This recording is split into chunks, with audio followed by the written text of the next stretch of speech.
Hello बच्चों, स्वागत है फिर से एक बार आपका इस क्लास में जो स्पेशली रखी है हमने जेई मेंस को ध्यान में रखते हुए, क्योंकि अब फर्स्ट अटेम्प्ट में बहुत टाइम तो नहीं रह गया है।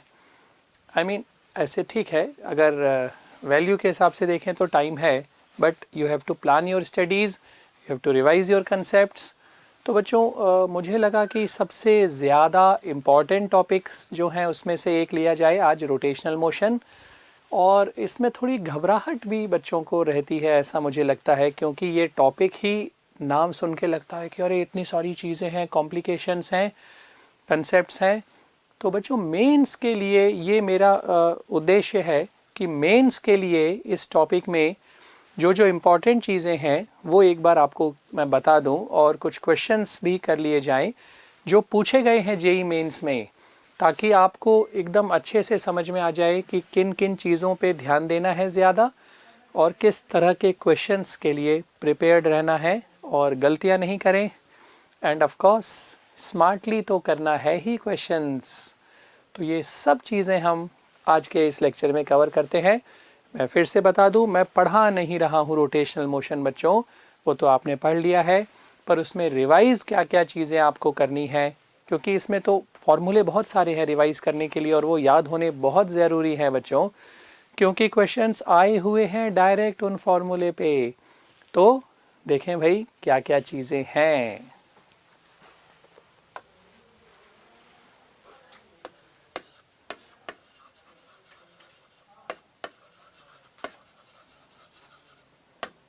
बच्चों सबसे पहले सेंटर ऑफ मास।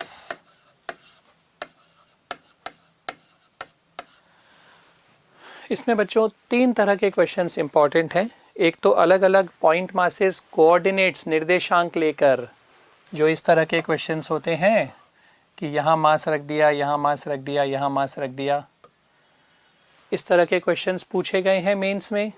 आता है आपको फॉर्मूला, अप्लाई करना हमने पढ़ भी रखा है, आसानी से कर सकते हैं। दूसरे तरह के क्वेश्चंस हैं बच्चों, कोई भी एक रेगुलर बॉडी होगी, उसमें से कुछ मास हटा दिया जाएगा। बच्चों ये आईआईटी के फेवरेट क्वेश्चंस में से है, आईआईटी मेंस के फेवरेट क्वेश्चंस में से है। ज़रूर इसकी अच्छे से प्रैक्टिस कर लें। इस तरह के क्वेश्चन कई बार मेंस में पूछे गए हैं। 2020 के मेंस में भी बार बार अलग अलग जो तारीख और सेशंस हैं उनमें पूछे गए हैं। तो बहुत इम्पॉर्टेंट क्वेश्चंस हैं बच्चों ये वाले। और तीसरे तरह के मेन क्वेश्चंस बच्चों इसमें हैं कि जब एक बॉडी दूसरी पर मूव होती है, सीएम कितना शिफ्ट होगा। हालांकि ये कम पूछा गया है, बट ये भी ध्यान से कर लें।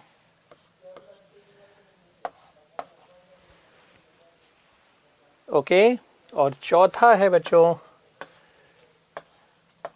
Variable mass distribution.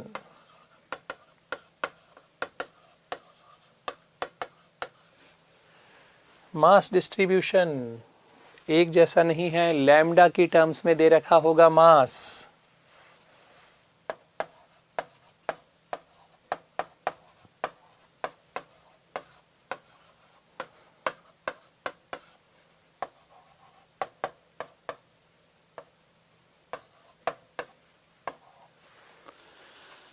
इस तरह से करना होता है इन क्वेश्चंस को, ये भी अच्छे से प्रैक्टिस करें।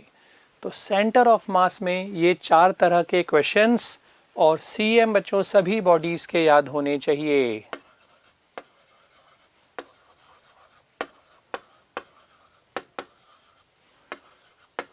क्योंकि या तो वो काम आ जाता है क्वेश्चन में या सीधे पूछा जा सकता है। स्टैंडर्ड जो बॉडी है बच्चों, मानक जैसे अब रिंग वलय है, चकती है, डिस्क, स्फीयर है, गोला, सिलेंडर है, इनका तो पता है कि भाई सेंटर पे ही है। जैसे कोन है या वेरिएबल मास है, उसमें आपको आना चाहिए सीएम कहाँ लाई करेगा। तो बच्चों सेंटर ऑफ मास में ये सारी चीज़ें बहुत इम्पॉर्टेंट हैं, इनको बहुत अच्छे से तैयार करें बच्चों। सेंटर ऑफ मास के ये 4 मेन टॉपिक्स हैं जिन पे बार बार क्वेश्चंस पूछे गए हैं, उसमें भी थर्ड पे कम और फर्स्ट, सेकंड और फोर्थ पे सबसे ज़्यादा क्वेश्चंस आए हैं। ये अगर आपने तैयार कर लिए और सीएम आपको याद है, सेंटर ऑफ मास के सारे क्वेश्चंस आपसे आसानी से हो जाएंगे बच्चों।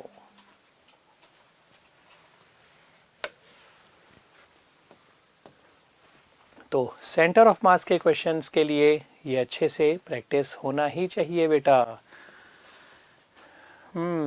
ये देखिए सेंटर ऑफ मास का क्वेश्चन आया है 2020 में ही, और इस तरह के क्वेश्चन बार बार, जैसा मैंने कहा, पूछे गए हैं बच्चों। तो इसमें कौन सा कंसेप्ट है? सेकंड वाला है ना। कुछ मास हटाया गया है, बचे हुए मास का सेंटर निकालना है। कर सकते हैं भाई। फॉर्मूला क्या है बच्चों इसका? शॉर्टकट फॉर्मूला -m1x1 m-m1, और ये x कहाँ से आता है? कंबाइंड फिगर के सेंटर से। कंबाइंड फिगर का सेंटर कहाँ है? 1,1.5, क्योंकि टोटल ये 2 तो ये 1 और ये 3 तो ये 1.5। इस फिगर का सेंटर कहाँ है? 1 से 2 1.5, इसके हिसाब से 0.5, इसको ओरिजिन माने बच्चों, है ना। तो इसको जब ओरिजिन मानेंगे 1.5 को, इसके हिसाब से देखना है। तो ये हो गया हमारा ओरिजिन। तो ये कहाँ पे आ रहा है बच्चों? 0.5 कॉमा, ये 2 तो ये 1 और ये 1.5 माइनस 0.5। रख दे वैल्यू। m1 इसका मास एरिया के हिसाब से 2 into 1.5 upon total 2 into 3,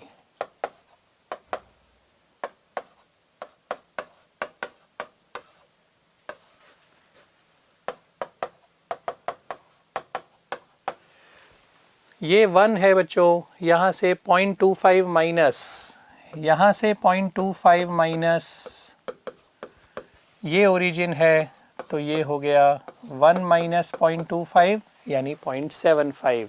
x की वैल्यू 0.75। अब y बच्चों ध्यान से सुनो, y मैं नहीं निकालूंगा इस फॉर्मूले से। मैंने कहा स्मार्टली होना चाहिए काम। ध्यान दीजिए बच्चों, इस पूरे फिगर का सेंटर आ रहा था 1.5 पे। पूरे फिगर का मास ऊपर से हट रहा है या नीचे से? नीचे से। नीचे से मास हटेगा तो सीएम किधर जाएगा? ऊपर। y 1.5 से तो ऊपर जाना ही पड़ेगा। 1.5 से नीचे या 1.5 y वाले सभी आंसर गलत हैं।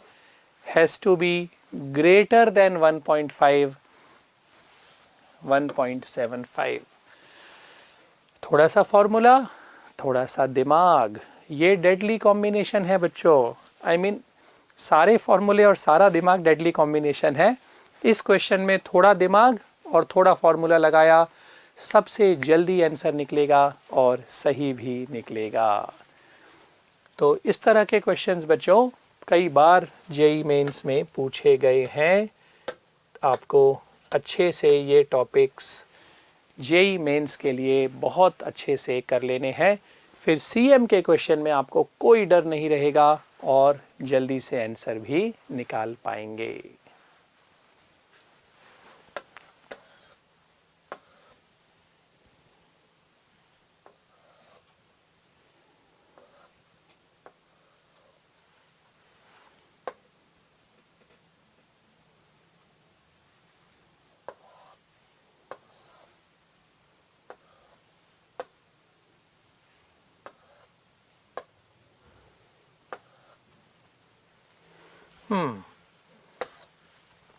तो सेंटर ऑफ मास में बच्चों ये कंसेप्ट्स बहुत इम्पॉर्टेंट हैं। नेक्स्ट आता है बच्चों मोमेंट ऑफ इनर्शिया।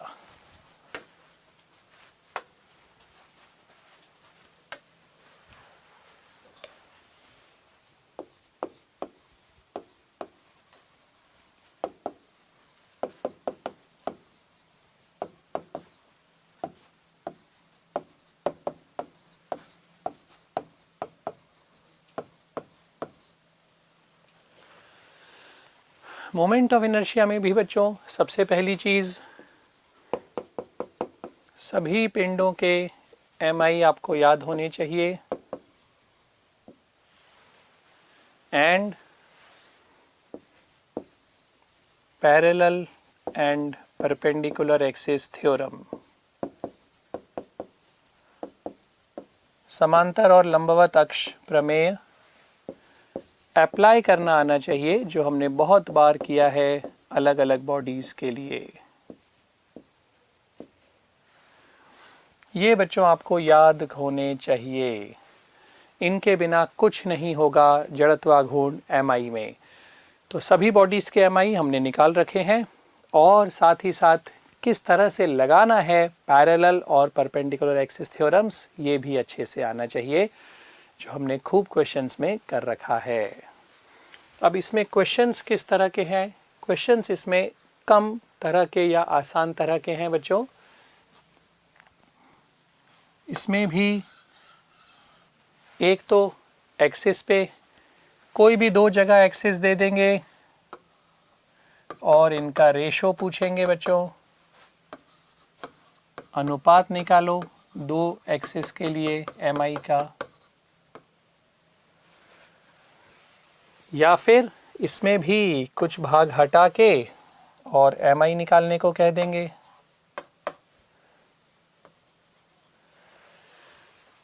इस बची हुई बॉडी का इस एक्सिस के लिए MI निकालो जब इतना भाग हटा दिया गया है, इस तरह से पूछ सकते हैं।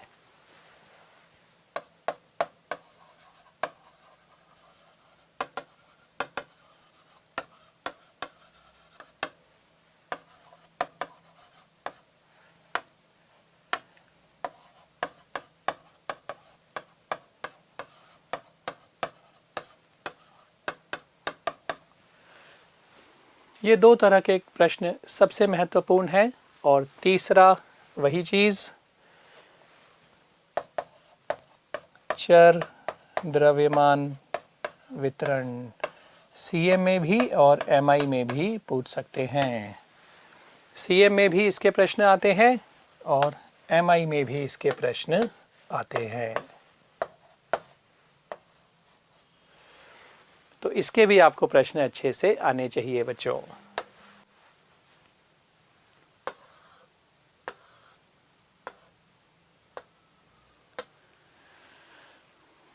देखिए, फिर से 2020 में ही आए हुए प्रश्नों का संकलन मैंने किया है ताकि अच्छे से समझें और अप्लाई कर लें। सिलेंडर का MI दे रखा है बच्चों, ये तो याद नहीं करने की ज़रूरत है, अच्छी बात है। ये 12 है।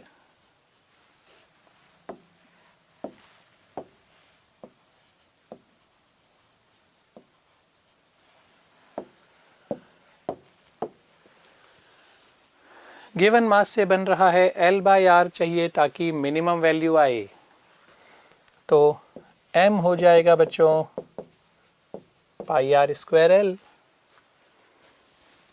मास area into length into density. तो भाई ध्यान दीजिए, M बाहर छोड़ दो, R² की जगह लिख देते हैं M/πLD, और 4 भी आएगा। M/πLD आ गया R² की जगह और L²/12। अब बच्चों एक ही वेरिएबल है सिर्फ, अब आसान हो गया करना। DI/DL, M कांस्टेंट है, M/4πD कांस्टेंट है, -1/L², 2L/12 equal to 0 minimum M I के लिए, ये 0 में चला गया। आपको यहाँ से मिला बच्चों m/4πd_L² is equal to L/6। अब m की वैल्यू रख देते हैं वापस से।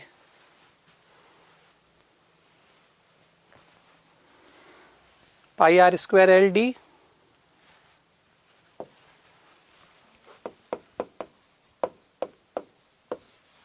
m की जगह πr²LD upon 4πdL² is equal to L/6। हो गया काम हमारा। एक L कैंसिल, D और D कैंसिल, पाई और पाई कैंसिल। रेशो किसका चाहिए था? L/R, L² upon R²।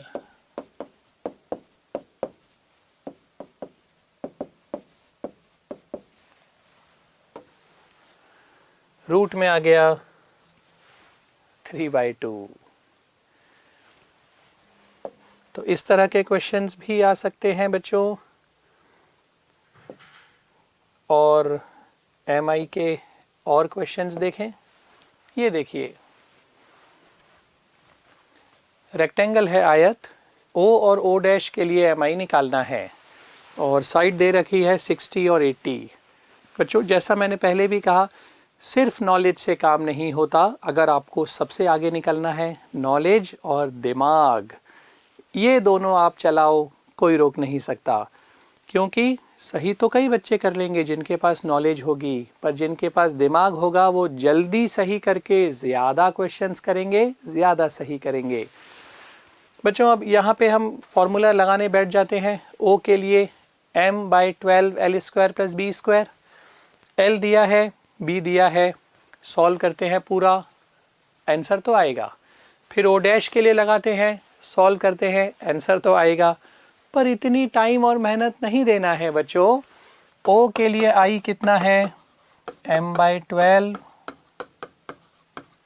और O' के लिए I कितना है? इसीलिए आपको फॉर्मूले याद रखने हैं, क्योंकि वो याद तो फटाफट काम हो गया। O और O' का रेशो चाहिए बच्चों, डिवाइड कर दो। क्यों मेहनत करेंगे? 1/4। कोई कैलकुलेशन नहीं। ये उन बच्चों के लिए दे रखी है वैल्यूज़ जो दिमाग नहीं चलाएंगे, पूरा सॉल्व करेंगे, फिर आंसर निकालेंगे, फिर डिवाइड करेंगे, फिर जाके 1/4 निकालेंगे। हमें तो कुछ करना ही नहीं है, बस 12 और 3 4 आ गया, 1/4 आंसर हो गया बेटा। तो दिमाग और नॉलेज, इससे बढ़िया कुछ नहीं हो सकता अगर ये दोनों साथ में आपने चला लिए बच्चों।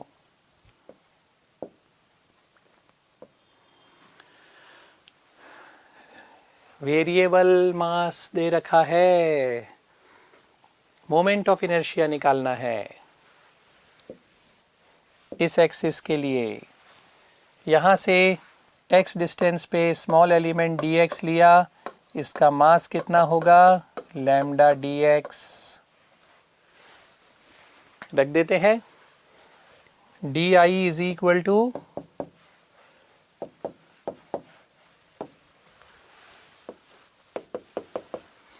mx²। तो I हो गया 0 से L तक इंटीग्रेशन, dm की जगह lambda naught 1 + x/L dx। Lambda naught 1 + x/L और लैम्डा dx होगा dm। बस सभी क्वेश्चंस में यही फॉर्मूला लगता है। इंटीग्रेशन जल्दी से कर ले। x² का इंटीग्रेशन, x³ का इंटीग्रेशन,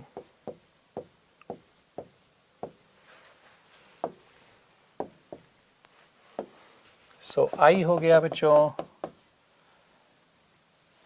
L³/3 L4/4L, एक L कट जाएगा, L³/3 L cube by 4, 7 lambda naught L cube by 12। अब टोटल मास भी निकालना है क्योंकि आंसर मास में चाहिए। टोटल मास होगा integration dm integration lambda naught 1 plus x by L D x 0 से l। 1 का इंटीग्रेशन x और x का इंटीग्रेशन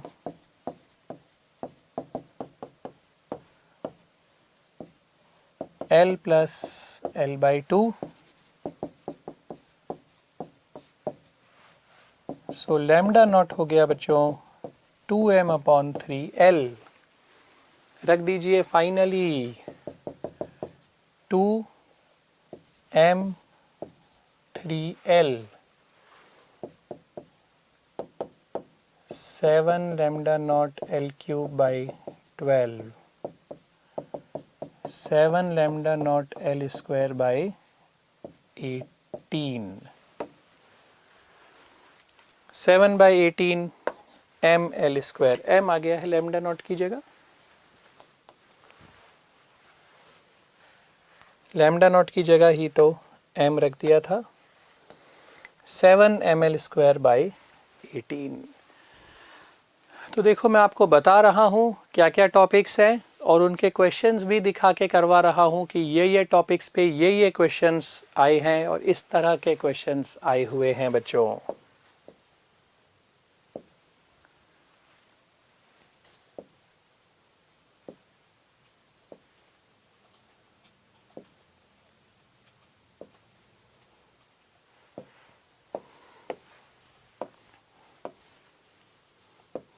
तो ये है बच्चों मोमेंट ऑफ इनर्शिया। सबसे ज़्यादा क्वेश्चन इसी से आते हैं और कोई ना कोई क्वेश्चन तो आता ही है हर पेपर में।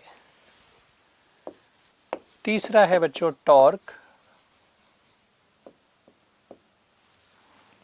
टॉर्क में बच्चों एक्सिस के अबाउट टॉर्क निकालना है, इसी के क्वेश्चन आते हैं।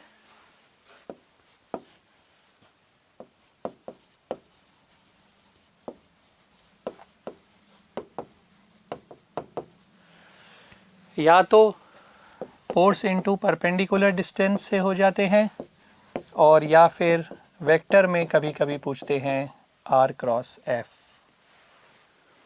इस तरह का क्वेश्चन पूछते हैं जो वेक्टर से होगा या फोर्स और परपेंडिकुलर डिस्टेंस लंब दूरी और बल से हो जाएगा।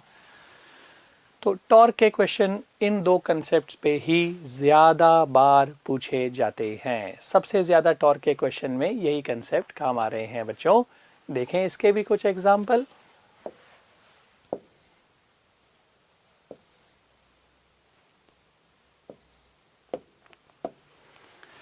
इस एग्जाम्पल में बच्चों सीधे फोर्स इनटू परपेंडिकुलर डिस्टेंस लग जाएगा। देखिए ये कह रहा है ए वाले पे टेंशन निकालना है T1, यहाँ है T2।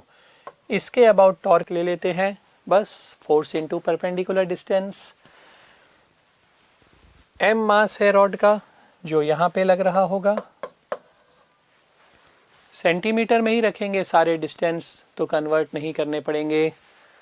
m into 50, 2m into 25, m into 50, 2m into 25, ये 75, ये 100 तो ये 25 हो गया। ये दोनों तो लग रहे हैं बच्चों क्लॉकवाइज या एंटी क्लॉकवाइज।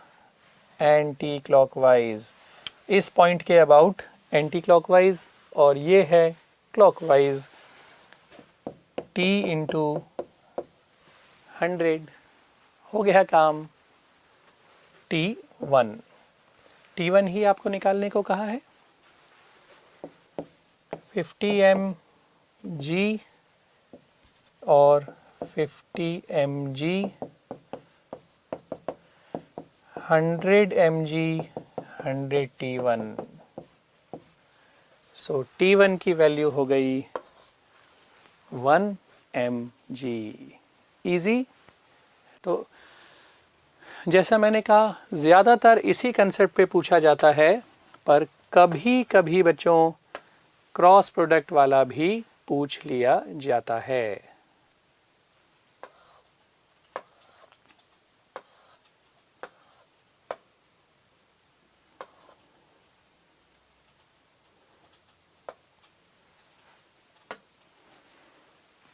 बच्चों एक और क्वेश्चन देखें जो टॉर्क पे ही पूछा गया है।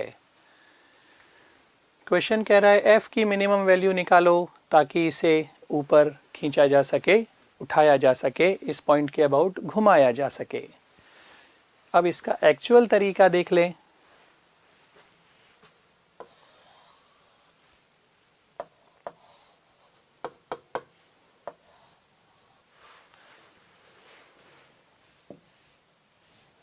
ये है ए, ये है आर, ये हो गया आर माइनस ए, ये आर, ये डी। इस पॉइंट के लिए टॉर्क एफ इंटू आर, और इसको बैलेंस कौन करेगा बच्चों? एम जी इंटू डी, है ना। क्वेश्चन कह रहा है एफ निकालो, तो पहले डी निकालना पड़ेगा भाई। Are square R minus A का स्क्वायर, सो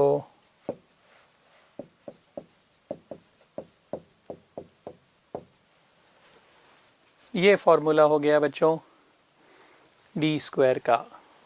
तो डी हो गया इसी का रूट।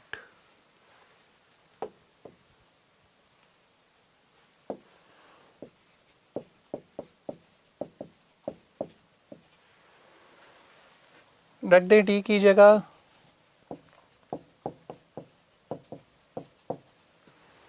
बच्चों यहाँ से आर स्क्वायर कॉमन ले लेते हैं, बाहर आ जाएगा आर, नीचे आर स्क्वायर। आ गया formula M G 1 minus R minus A का square, R minus A upon R whole का स्क्वायर, आंसर। तो ये है टॉर्क का कंसेप्ट।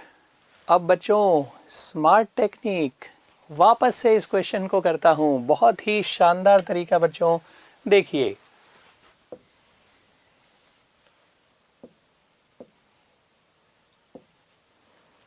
क्वेश्चन कह रहा है फोर्स इसके परपेंडिकुलर है। बच्चों अगर मैं ए को 0 रख दूं,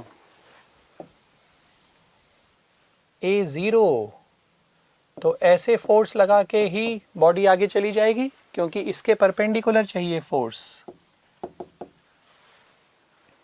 तो ए 0 होते ही कितना फोर्स खींचेगा? ऑलमोस्ट 0, कुछ चाहिए ही नहीं, जरा सा छू दो चला जाएगा।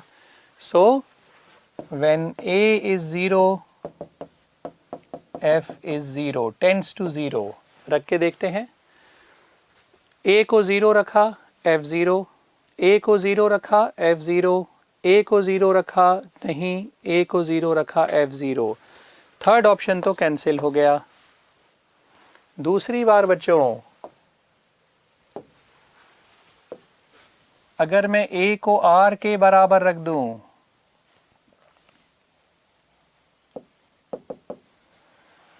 तो अब यहां से ये ऐसे घूम ही नहीं सकता। फोर्स कैसे लगाना है? इसके परपेंडिकुलर। कितना फोर्स लगा के उठेगा? mg।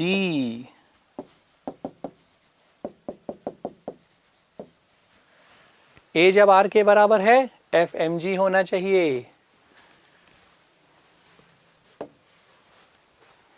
ए को आर के बराबर रखो, इनफाइनाइट, ये ऑप्शन तो चला गया। ए को आर के बराबर रखो mg, ए को आर के बराबर रखो mg। दो ऑप्शन बचे, दो ऑप्शन कैंसिल कर दिए हैं बच्चों।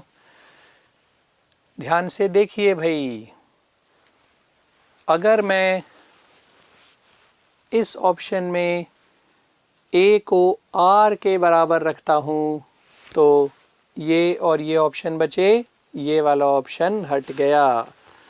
So now I am left with only 2 options बच्चों।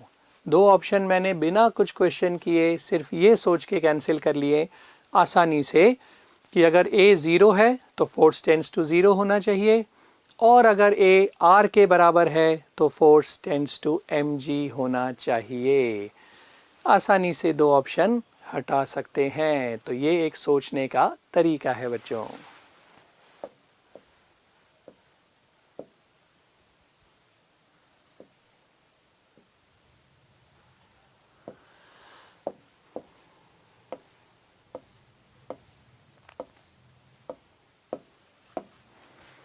टॉर्क के बाद नेक्स्ट कंसेप्ट आता है बच्चों एंगुलर मोमेंटम।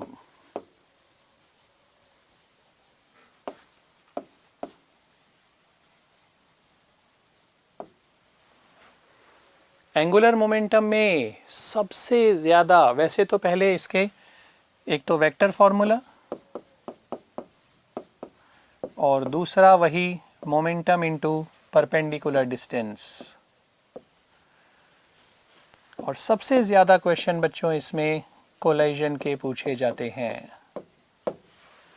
कि जब कोलाइजन होगा तो वेलोसिटी निकालो, एंगुलर वेलोसिटी निकालो, कोई भी चीज़ पूछी जा सकती है। तो सबसे ज़्यादा ये वाला पूछा जा रहा है बच्चों, लेकिन ये भी कभी कभी पूछते हैं या पूछ सकते हैं, या इसको निकालने के लिए भी इनकी ज़रूरत पड़ती है। तो ये बहुत अच्छे से कोलाइजन के क्वेश्चंस करें, बार बार बार बार पूछे गए हैं कोलाइजन के क्वेश्चंस एंगुलर मोमेंटम के साथ।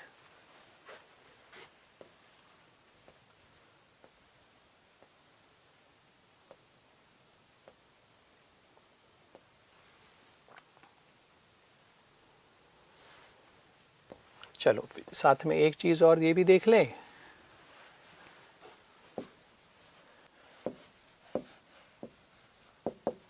और चौथा पूछा गया है बच्चों कंजर्वेशन ऑफ एंगुलर मोमेंटम पे। एंगुलर मोमेंटम कंजर्व्ड जब एक्सटर्नल टॉर्क, बाह्य बल आघूर्ण नहीं लग रहा हो।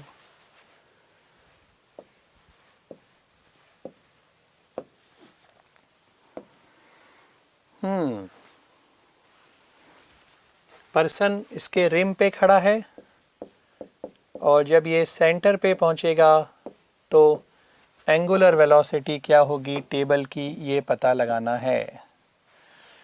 बच्चों इम्पॉर्टेंट बात, गलती क्या करते हैं, जब ये यहाँ खड़ा है हम टेबल और पर्सन का मास जोड़ के आई लगा निकालते हैं, नहीं, दोनों के आई अलग अलग निकलेंगे। पर्सन को पॉइंट मास मानिए और टेबल तो डिस्क है इनटू ओमेगा। जब ये सेंटर पे पहुंच जाएगा पर्सन का एम आई ज़ीरो, सिर्फ टेबल का एम आई इंटू ओमेगा डैश। पर्सन का मास 80, रेडियस r मान लिया, टेबल का मास 200 इंटू ओमेगा कितना है, ओमेगा को 2 पाई f लिख देता हूँ, टेबल का एम आर स्क्वायर बाई 2, यहाँ भी ओमेगा को 2 पाई f लिख देता हूँ।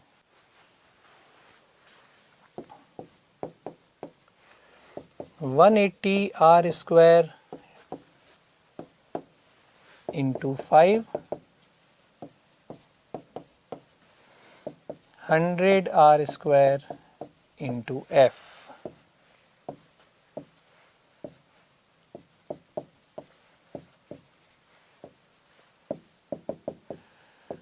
ये पर मिनट में दे रखा था बच्चों, तो ये भी पर मिनट में ही आ जाएगा। तो एक तो conservation of angular momentum I1 omega 1 equal to I2 omega 2 पूछते हैं, और दूसरा कोलाइजन वाला पूछते हैं। कोलाइजन के जस्ट बाद निकालना है बच्चों ओमेगा, ये चिपक जाता है यहाँ पे। Initial angular momentum mu into L, बाद में रॉड का और पार्टिकल का इंटू ओमेगा। m कितना है 0.1,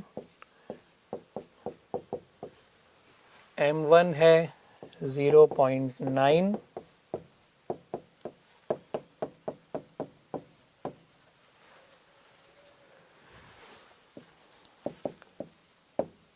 .4 ओमेगा, 20 रेडियन पर सेकेंड। न्यूमेरिकल था, इंटीजर वाला ओमेगा आ गया 20। तो ये कंसेप्ट बहुत ज़्यादा पूछा जाता है बच्चों, कॉम्पिटिटिव एग्ज़ाम्स में, ध्यान रखें।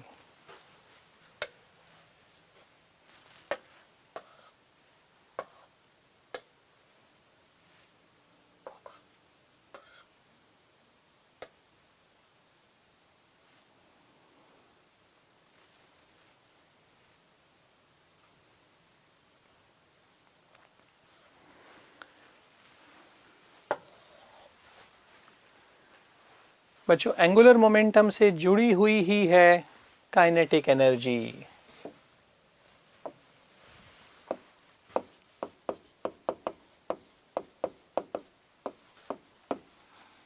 गतिज ऊर्जा घूर्णन की और लोटनी गति की, रोटेशन एंड रोलिंग, दोनों बच्चों दोनों काम में आएंगी। और लॉस ऑफ काइनेटिक एनर्जी, इस पे भी क्वेश्चन बहुत पूछते हैं बच्चों। इसके लिए शॉर्टकट सुन लो, आपने कोलिजन में लॉस ऑफ काइनेटिक एनर्जी पढ़ा होगा, m1 m2 into u1 minus u2 whole square upon 2 m1 plus m2। जल्दी कन्वर्ट करो रोटेशन में, ध्यान से सुनो, ये फॉर्मूला बहुत ही अच्छा शॉर्टकट बच्चों, बहुत टाइम आपका और मेहनत आपकी बचाएगा।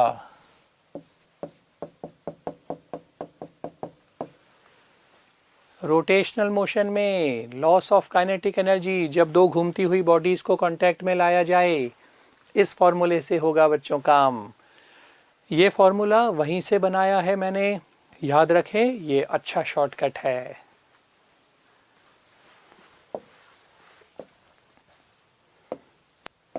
देखिए भाई, ये ब्लॉक नीचे जाएगा और ये डिस्क घूमेगी, तो अगर ये H नीचे जाएगा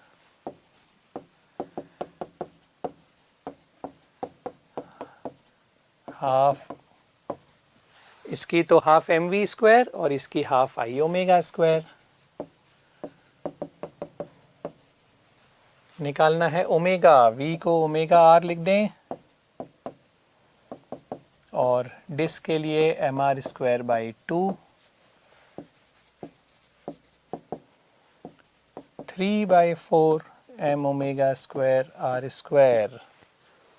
तो ओमेगा हो गया 4gh बाई 3r स्क्वायर का square root, 4gh by 3r square का स्क्वायर रूट। इससे हमें आंसर मिल जाएगा। बच्चों फिर से सुन लीजिए, इम्पॉर्टेंट बात, इन दोनों में r ऊपर आ रहा है, √2gh वेलोसिटी होती है, ये भी वेलोसिटी है, v इंटू आर नहीं होता है ओमेगा, v अपॉन आर। बिना कुछ करे दिमाग चलाए ये ऑप्शन सीधे कैंसिल, क्योंकि डायमेंशन यूनिट ही नहीं बैठ रही है। v upon R, v upon R, ये दोनों हो सकते हैं, ये कभी भी नहीं हो सकते, सीधे रिजेक्ट। ऐसा दिमाग में आते रहना चाहिए, ताकि जहाँ क्वेश्चन में अगर बाय चांस इसमें भी कुछ ऐसा होता, सीधे रिजेक्ट होते, कुछ नहीं निकालना पड़ता। मैं पूरे सेशन बोलता रहा हूँ बच्चों, स्मार्ट सॉल्यूशंस, जल्दी और समझदार तरीके से क्वेश्चंस करना सीखना है। हम सीखते भी आ रहे हैं, अब वक्त आ गया है इनको जोरदार तरीके से अप्लाई करने का, ताकि आईआईटी मेंस में फटाफट क्वेश्चंस होते जाएं और खूब अच्छे से सही करके खुशी खुशी बाहर आए। याद करेंगे उत्कर्ष क्लासेस को, सौरभ सर को, स्मार्ट टेक्निक्स को।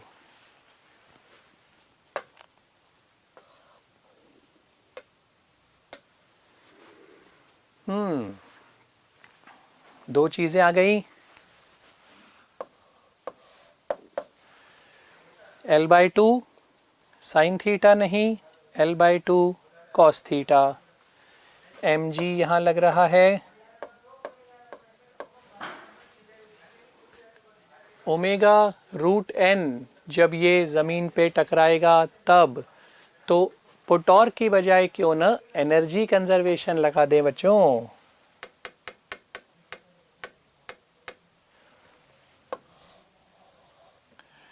हाइट कितनी हो गई, ये L/2 cos theta, L/2 sine theta.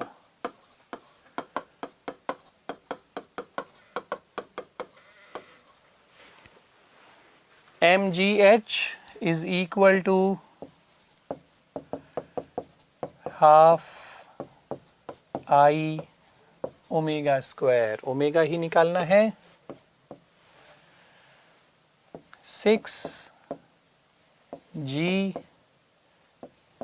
H L by 3, नहीं 6 जी एच बाई एल तो 1 ही है,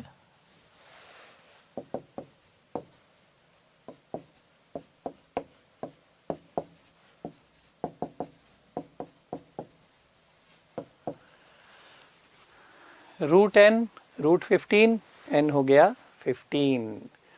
तो इजी क्वेश्चंस हैं अगर आप energy conservation, kinetic energy of rotation और रोलिंग की काइनेटिक एनर्जी का भी याद रखें। ये वाला भी देखिए भाई, ये भी ऐसा ही है, ये मास आके टकराता है और चिपक जाता है। फिर से बच्चों एम वी और लेंथ कितनी है इसकी, 1 मीटर। रॉड का mass m L square by 3 plus m L square into omega. M U D शुरू का एंगुलर मोमेंटम, बाद में आई ओमेगा। रॉड का आई है m L square by 3, particle का आई है m into L square. So 6 equal to 2 by 3 plus 1, omega हो गया बच्चों 18 बाई 5 रेडियन पर सेकेंड। अब एक और इम्पॉर्टेंट कंसेप्ट यहाँ, अब ये जब सिस्टम ऊपर जाएगा बच्चों, रॉड का भी मास है जो यहाँ मानना है और पार्टिकल का यहाँ मानना है। रॉड का मास है 2 kg, पार्टिकल का 1 kg।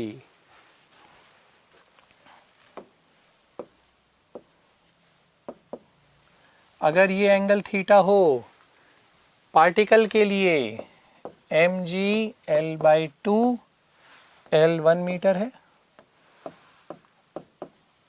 और रॉड के लिए mg l 1 minus cos theta is equal to rotational kinetic energy, फिर काम में आई हाफ आई, वापस नहीं निकालेंगे बच्चों, आई ये रहा 5 बाई 3 और 18 बाई 5 ओमेगा का square.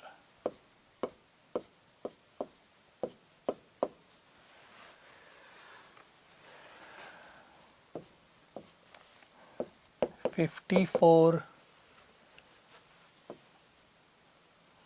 2g 1 minus cos theta.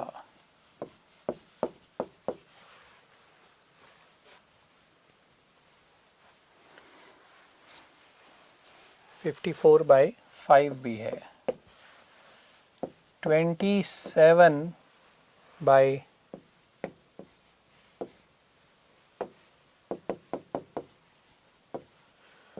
Cos theta हो गया। बच्चों अब ये वैल्यू हमारे पास नहीं है, 23 बाई 50, थोड़ा सा दिमाग चलाएं। 25 बाई 50 होता है हाफ, जब थीटा होता है 60 डिग्री। 25 बाई 50 से कम, so value less implies theta more. इसका मतलब theta must be greater than 60, थोड़ा सा 60 से बड़ा होना चाहिए बच्चों, थोड़ा सा 60 से बड़ा। 63 आ गया आंसर, 69 तो काफ़ी बड़ा हो जाएगा, थोड़ा सा 60 से बड़ा। जानबूझ के ऐसा क्वेश्चन दिया कि छोड़ दो, ये कैसी वैल्यू आ गई हमें नहीं पता। हमें पता है क्योंकि हमारे पास दिमाग है।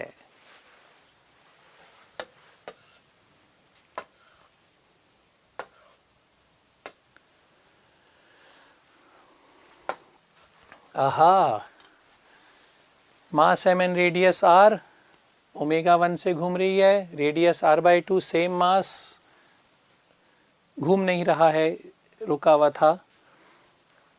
p% of initial energy loss. बड़ा खुश हुआ मैं क्योंकि मेरे पास शॉर्टकट फॉर्मूला है। I1 है बच्चों mr²/2, I2 है mr/2 का स्क्वायर/2,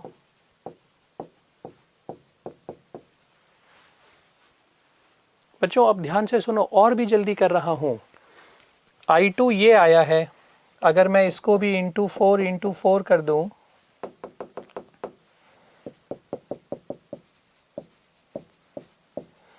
इंटू 4, ये है I2, तो I1 हो गया 4I2। लॉस ऑफ एनर्जी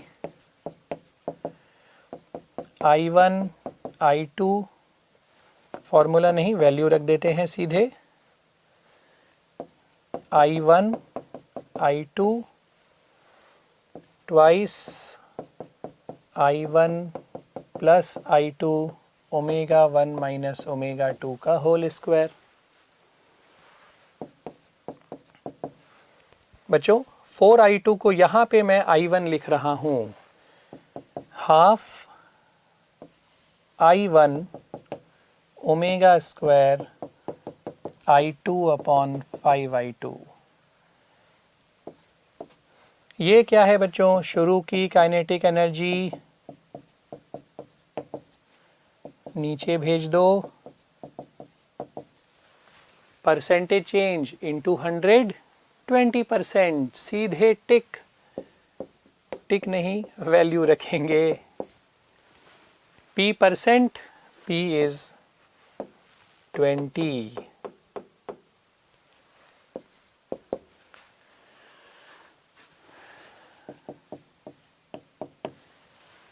है ना?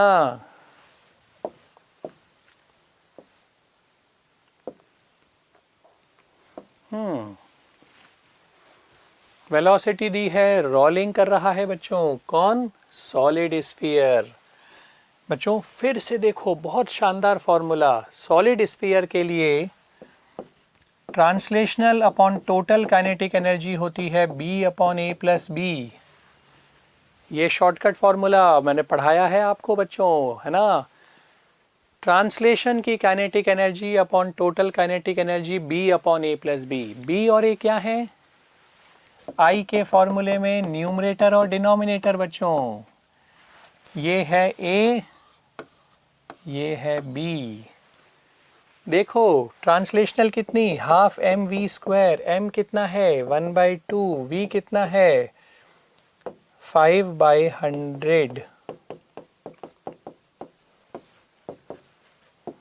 b कितना है 5 और a प्लस b हुआ 7। हो गया क्वेश्चन। 35/4, k उधर गया, 10 to the power -4 जूल्स। बच्चों हमारा क्वेश्चन करने का अलग ही अंदाज, अलग ही तरीका है, और सबसे फास्ट, सबसे जल्दी। मैं फिर से बोलता हूँ, पूरे इंडिया में कोई भी इस तरह से नहीं करता क्वेश्चंस, ऐसे शॉर्टकट फॉर्मूले से। आप कहीं भी देखो, किसी से भी पूछो, पूरा solution half mv square plus half i omega square, omega को v/r, i की वैल्यू रखेंगे, सॉल्व करेंगे, बहुत टाइम और मेहनत। सबसे जल्दी शॉर्टकट फॉर्मूला बच्चों।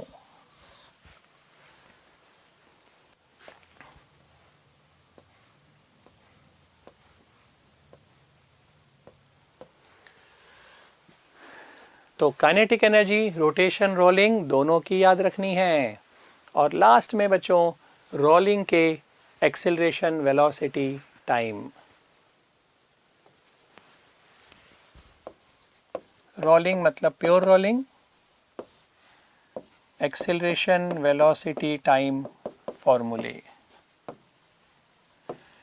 जो आपने अच्छे से पढ़े हुए हैं, और उनकी तुलना भी अलग अलग बॉडीज़ का अलग अलग रेडियस या मास की बॉडीज़ का अलग अलग एंगल ऑफ इंक्लाइन प्लेन पे एक्सेलरेशन कब ज़्यादा, वेलोसिटी कब ज़्यादा, टाइम कब ज़्यादा, सब आपने कर रखा है। ये आपको एक बार कंपैरिजन याद करना है, मतलब समझ लेना है। फॉर्मूले याद होंगे तो अपने आप क्वेश्चन हो जाएंगे। तो ये सारी चीज़ें बच्चों रोटेशनल में, ये अगर आपने कर लिया, रोटेशनल पूरा तैयार। और 100%, मैं फिर से बोल रहा हूँ सामने आपके बच्चों, ये तो पूरे इंडिया में जा रहा है वीडियो, 100% आप क्वेश्चंस रोटेशनल मोशन के कर पाएंगे।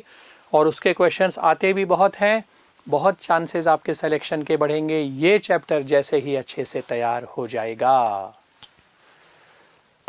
तो चलिए भाई, अब देख लें, कुछ और क्वेश्चंस बाकी हैं, उनको भी कर लें।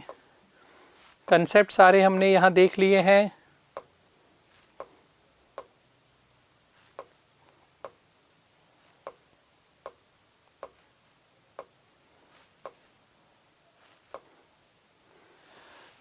बच्चों 2 क्वेश्चंस और देखें ताकि दिमाग एकदम हिल जाए और खुल जाए और हमें समझ में आ जाए कैसे सोच के आगे बढ़ना है। हम उत्कर्ष क्लासेस के स्टूडेंट्स हैं, आप सौरभ सर के स्टूडेंट्स हैं, सबसे आगे निकलेंगे ही, मुझे कोई शक नहीं है जब आप इस तरह से सोच के क्वेश्चंस करेंगे। ध्यान दीजिए, सेंटर ऑफ मास निकालना है, वेरिएबल मास डेंसिटी। तरीका तो आता ही है, लंबा दिमाग, स्मार्ट टेक्निक, सौरभ सर की बताई हुई। बच्चों ध्यान से सुनिए, अगर मैं बच्चों b को 0 रख दूं, b 0, लैम्डा कितना हो गया? अब x के साथ नहीं बदल रहा, कांस्टेंट, नियत। जब कांस्टेंट है तो cm कहाँ आएगा?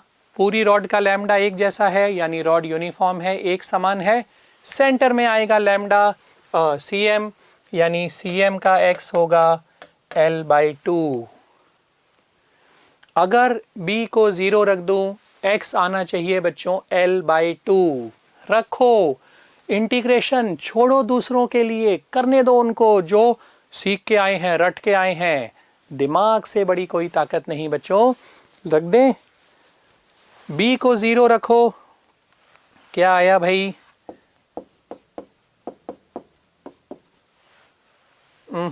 L/2 तो नहीं आया। b को 0 रखो, आ रहा है।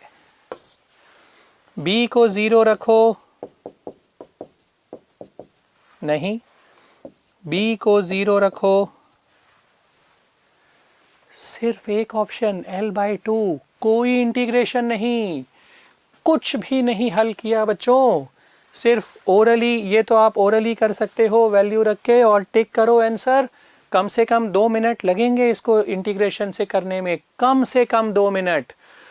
फिर कह रहा हूँ, कहीं भी भाई जेईई मेंस के सॉल्यूशन तो इंडिया में हर इंस्टीट्यूट आपको देता है, कहीं भी देखो एक पेज में सॉल्व किया हुआ मिलेगा इंटीग्रेशन से, पूरा लंबा तरीका कोई नहीं बताता। इस तरह से सोचना बच्चों, जैसा उत्कर्ष क्लासेस में आप सीख रहे हैं, 1 सेकंड में क्वेश्चन हो रहा है जो कम से कम 2 मिनट और 1 पेज लेगा। ये सोच जब आ गई बच्चों, कोई नहीं रोक सकता। और आप उत्कर्ष क्लासेस में अगर पढ़ रहे हैं तो आपको पता ही है, मैं यही सोच डेवलप करवाता हूँ। जब मैं हर चैप्टर के बाद पहले के एग्ज़ाम में आए हुए क्वेश्चंस लेता हूँ, हम स्मार्ट टेक्निक से करते हैं, हमारे टेस्ट के क्वेश्चंस स्मार्ट टेक्निक से करते हैं, क्लास में क्वेश्चंस स्मार्ट टेक्निक से करते हैं। ये क्वेश्चन भी मुश्किल नहीं, लंबा है, छोड़ो उनके लिए जो लंबे तरीके से करेंगे। ये नीचे जाएगा, ये ऊपर जाएगा, पोटेंशियल एनर्जी का डिफरेंस काइनेटिक एनर्जी के बराबर, लंबा तरीका बच्चों। अब सुनो मज़ा बच्चों, अगर मैं m1 बराबर m2 रख दूं, ये तो कह रहा है m1 बड़ा है, नीचे जाएगा, और ये ऊपर, इसलिए m1 बड़ा। मैं कह रहा हूँ m1 m2 बराबर। तो अगर m1 m2 बराबर है बच्चों, यानी छोड़ने पर ये यहीं पड़े रहेंगे, काइनेटिक एनर्जी नहीं मिल सकती, काइनेटिक एनर्जी 0 ही रहेगी। एंगुलर स्पीड 0 ही रहेगी। m1 m2 बराबर रख दो, प्लस में है 0 नहीं आएगा, 0 नहीं आएगा। m1 m2 बराबर रखने पे यहाँ और यहाँ 0 आ रहा है। अब लास्ट चीज़, हमें चाहिए काइनेटिक एनर्जी पोटेंशियल में कन्वर्ट करना बच्चों, है ना। तो काइनेटिक एनर्जी पोटेंशियल में कन्वर्ट कर पोटेंशियल एनर्जी काइनेटिक में कन्वर्ट करनी है। m1 नीचे जा रहा है, ये छोड़ेगा तभी तो ये लेगा, तो ये कम लेगा और ये ज़्यादा छोड़ेगा पोटेंशियल एनर्जी, तभी तो काइनेटिक मिलेगी। यानी m1 बड़ा है, m1 पहले आएगा। अगर बच्चों m2 माइनस m1 कर दिया, नेगेटिव हो जाएगा रूट के अंदर, नहीं चल सकता।